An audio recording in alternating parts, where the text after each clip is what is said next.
ये कहानी एक औरत की है। एक ऐसी औरत जो अपनी जिंदगी के आखिरी पड़ाव पर टूटे दिल और थकी हड्डियों के साथ अपने हक की जंग लड़ने निकली। लेकिन ये कहानी सिर्फ उस औरत की नहीं, ये उस तूफान की दास्तान है जिसने हिंदुस्तान की नींव को हिलाकर रख दिया। इस औरत को लेकर एक ऐसा फैसला हुआ जिसने सियासत के तख्त को पलट दिया, मंदिर का ताला खुलवा दिया, इस मुल्क को दो धड़ों में बांट दिया।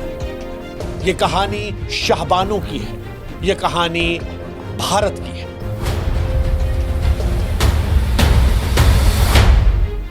शाहबानो बनाम मोहम्मद अहमद खान।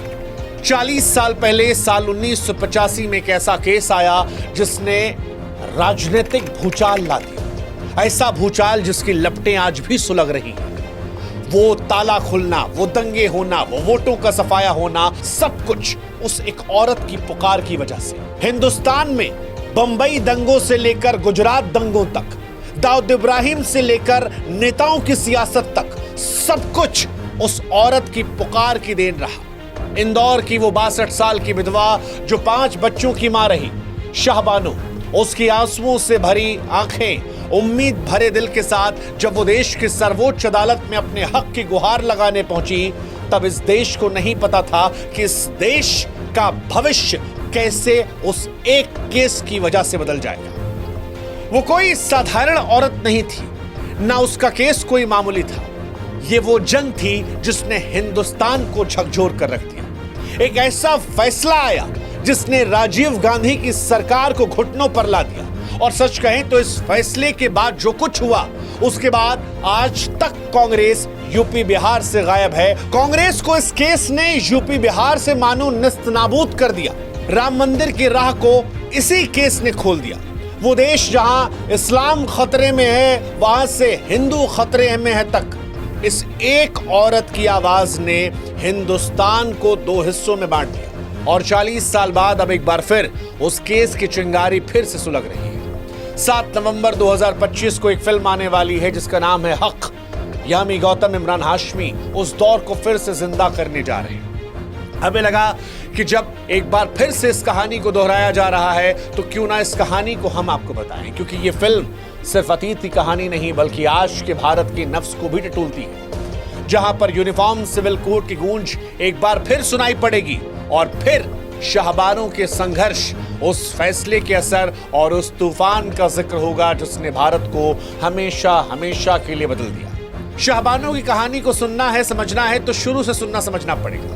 शाहबानो का जन्म साल 1916 को मध्य प्रदेश के इंदौर शहर में हुआ। 16 साल की उम्र में उसकी शादी मोहम्मद अहमद खान से कर दी गई जो एक वकील थे। शाहबानो ने अपनी जिंदगी अपने पति और 5 बच्चों की परवरिश में गुजार दी। लेकिन 1975 में 59 साल की उम्र में उनकी जिंदगी उस वक्त उजड़ गई जब उनके पति ने उन्हें तलाक दे दिया। मोहम्मद अहमद खान ने दूसरी शादी कर ली।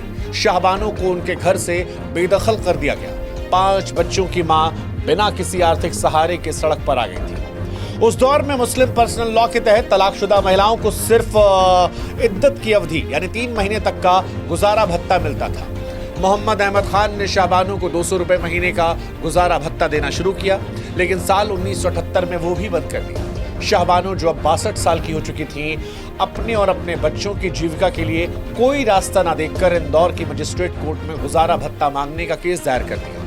उन्होंने आपराधिक दंड संहिता सीआरपीसी की धारा 125 के तहत अपने हक की मांग की, जो हर पति को अपनी पत्नी और बच्चों को आर्थिक सहायता देने का आदेश देती है, चाहे वो किसी भी धर्म का हो। और यहीं से शाहबानो की लड़ाई शुरू होती है। शाहबानो केस इंदौर की निचली अदालत से शुरू हुआ और धीरे धीरे ऊपरी अदालतों तक पहुंच गया। साल 1989 में मजिस्ट्रेट कोर्ट ने उनके पक्ष में फैसला सुनाया और मोहम्मद अहमद खान को 25 रुपए महीने का गुजारा भत्ता देने का आदेश दिया। लेकिन ये राशि इतनी कम थी कि उससे शाहबानो गुजारा मुश्किल था।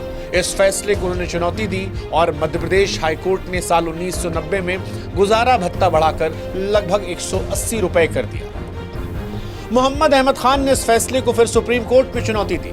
उनका तर्क था कि मुस्लिम पर्सनल लॉ के तहत तलाकशुदा पत्नी को सिर्फ इद्दत की अवधि तक गुजारा भत्ता मिलना चाहिए और इसके बाद पति की कोई जिम्मेदारी नहीं रहती।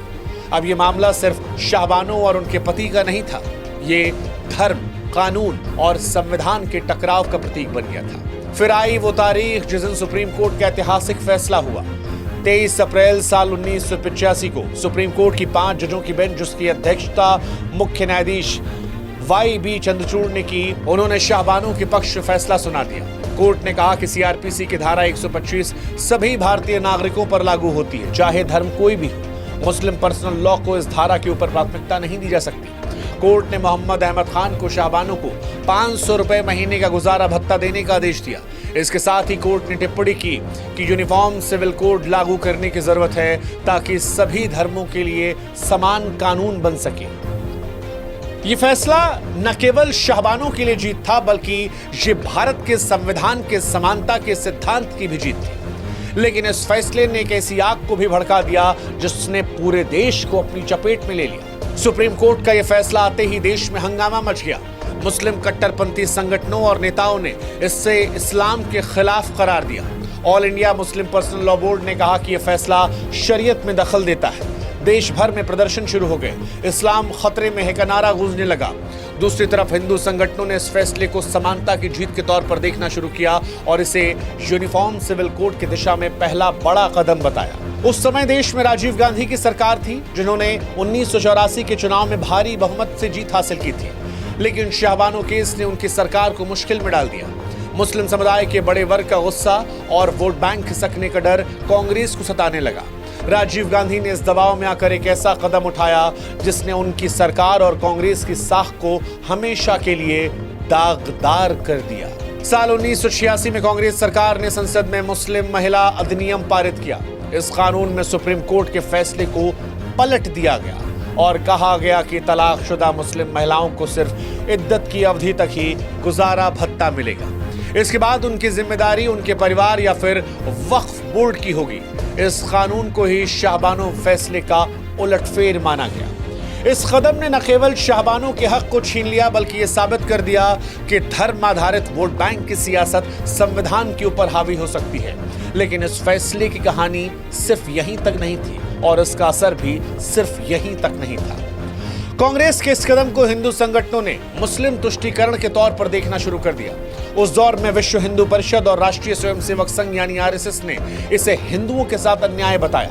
इस गुस्से ने अयोध्या में राम मंदिर आंदोलन को हवा दी और साल 1986 में ही बाबरी मस्जिद का ताला खोलने का आदेश आ गया, जिसमें कई लोगों ने माना कि शाहबानो मामले में मुस्लिम समुदाय को खुश करने के बाद अब उस दौर की राजीव गांधी सरकार ने हिंदुओं को खुश करने के लिए ये कदम उठाया है। और आज भी उस फैसले को लेकर कई लोग ये चर्चा करते हैं कि अगर उस दौर में ये ताला ना खुला होता तो क्या आज भव्य राम मंदिर होता, क्या देश में दंगे होते, क्या इस देश में हिंदू मुस्लिम की सियासत उस चरम तक पहुंचती जितनी चरम पर शाहबानो केस की बात पहुंची।